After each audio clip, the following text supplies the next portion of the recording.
युक्तेवर के इस digital series में मैं एक ख़ास विषय पर अपनी बात रखना चाहता हूँ। वो है भारतीय ज्ञान परंपरा। इसकी चर्चाएं इस समय बहुत आम हैं, ख़ासतौर पर नई शिक्षा नीति के आने के बाद। इसलिए हम सबको उसे ठीक से जान लेना आवश्यक है। मित्रों, ज्ञान मस्तिष्क का उत्सव होता है। हर सभ्यता ने इस उत्सव में प्रतिभाग करने की कोशिश की है, जिज्ञासाएं बनाई रखी हैं और उस जिज्ञासा और उसकी प्राप्ति की जो निरंतरता है वो उसकी परंपरा है। हमारी जो भारतीय ज्ञान परंपरा है उसका गोमुख वेद है। यहाँ से मंत्र ऋषियों के मस्तिष्क में उतरते हैं, हृदय में उतरते हैं। उसका सूत्र काल आता है, उसके बाद उसका भाष्य काल आता है, विस्तार काल आता है। तो इस तरह से इस परंपरा का निरंतर बना हुआ है। हमारी ज्ञान परंपरा एकीकृत ज्ञान परंपरा है। वो टुकड़ों में बटी हुई परंपरा नहीं है। केवल एक चीज़ से आप समझ सकते हैं कि तमिल के आलवारों, महाराष्ट्र के नामदेव ज्ञानदेव, गुजरात के नरसिंह मेहता, असम के शंकर देव, उत्तर भारत में हमारे यहाँ कबीर, सूर, तुलसी इत्यादि सब एक सूत्र में गुथे हुए हैं।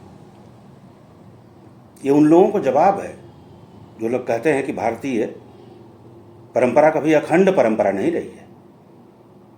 इस अखंड परंपरा को हमारी ज्ञान परंपरा ने बनाया है। इसलिए यह कहना झूठ है। दुनिया में दो ज्ञान परंपराएं हैं, एक मध्य एशिया की ज्ञान परंपरा है और एक हमारी ज्ञान परंपरा है। मध्य एशिया की परंपरा जो कि अब्राहमिक परंपरा है, जिसमें यहूदी आते हैं, मुसलमान आते हैं, ईसाई आते हैं, जिनका विश्वास एक पुस्तक पर है। लेकिन हमारे यहाँ इस तरह की परंपरा नहीं रही है। हालांकि वो एक ईश्वरवादी रहे हैं, एक ईश्वर में उनका विश्वास रहा है, लेकिन वो निर्गुण नहीं रहे हैं। निर्गुण की परंपरा सिर्फ हमारे यहाँ दिखाई देती है। उनके भी ईश्वर हैं, ईश्वर में विश्वास है उनका, लेकिन उन सबके ईश्वर अलग अलग हैं और उनके ईश्वर के भिन्न प्रकृति के कारण उनमें आपस में झगड़ा भी है। स्पिनोजा कहा करता था कि हमारा गॉड कुछ यंगरी गॉड है। आप जानते ही हैं मोहम्मद साहब ईसाई धर्म से अलग क्यों हुए थे, उसके कारण क्या थे, आप अच्छी तरह जानते होंगे। तो जो हमारी ज्ञान परंपरा के केंद्र में ईश्वर है, उनकी भी ज्ञान परंपरा के केंद्र में ईश्वर है, लेकिन हमारी ज्ञान परंपरा के केंद्र में ईश्वर के होते हुए भी हम लोक संग्रह पर विश्वास करते रहे हैं, मूल्य संग्रह पर विश्वास करते रहे हैं। केवल ईश्वर हमारे चिंतन के केंद्र में नहीं है। यानी वेद और लोक दोनों को एक साथ साधने की कला भारतीय ज्ञान परंपरा में रही है।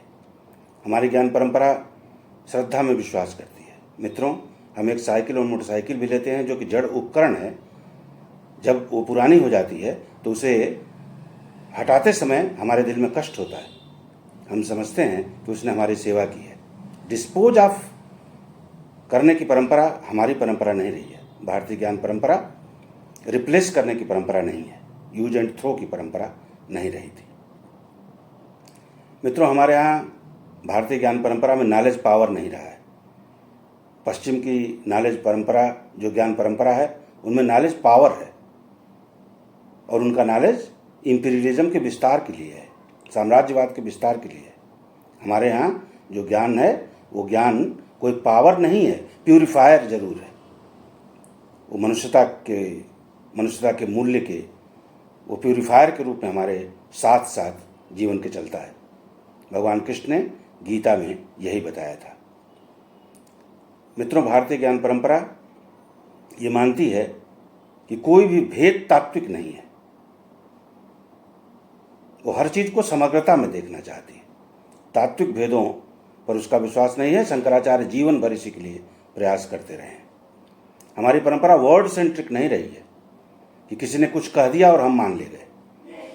अवतारवाद ने तो हमें एक सिद्धांत देकर ये सिखाया कि हम राम और कृष्ण के कहने मात्र से, उनके उपदेश देने मात्र से हम अपने जीवन को कैसे चलाएं।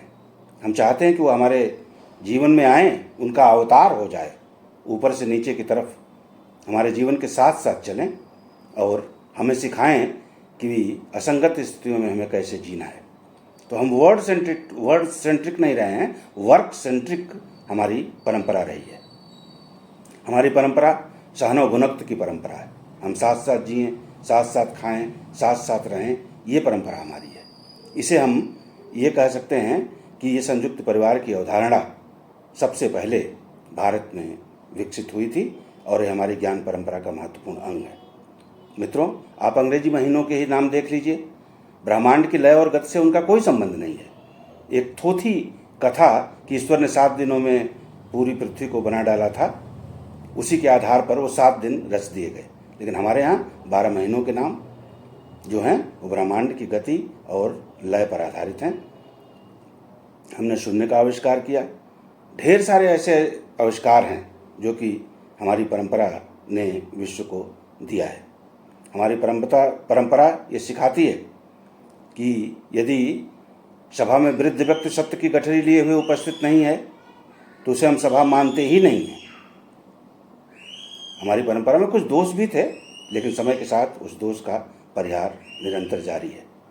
तो यदि हम मोटे में आपको बता दें कि जो हमारी परंपरा है उसको यदि हम काल में बांटना चाहते हैं तो 5000 विक्रमी से 1000 विक्रमी तक इसे हम मंत्रकाल कह सकते हैं, और 1000 विक्रमी से लेकर के और विक्रमी के शुरू तक हम इसे उन्मेष काल कह सकते हैं, इसे सूत्रकाल भी कह सकते हैं। फिर तीसरा काल विकास काल आता है जो पहली विक्रमी से लेकर 10वीं सदी तक है, और चौथा काल विस्तार काल है जो 10वीं सदी से लेकर आज तक सतत गंगा प्रवाह के रूप में प्रवाहित है। आपका धन्यवाद।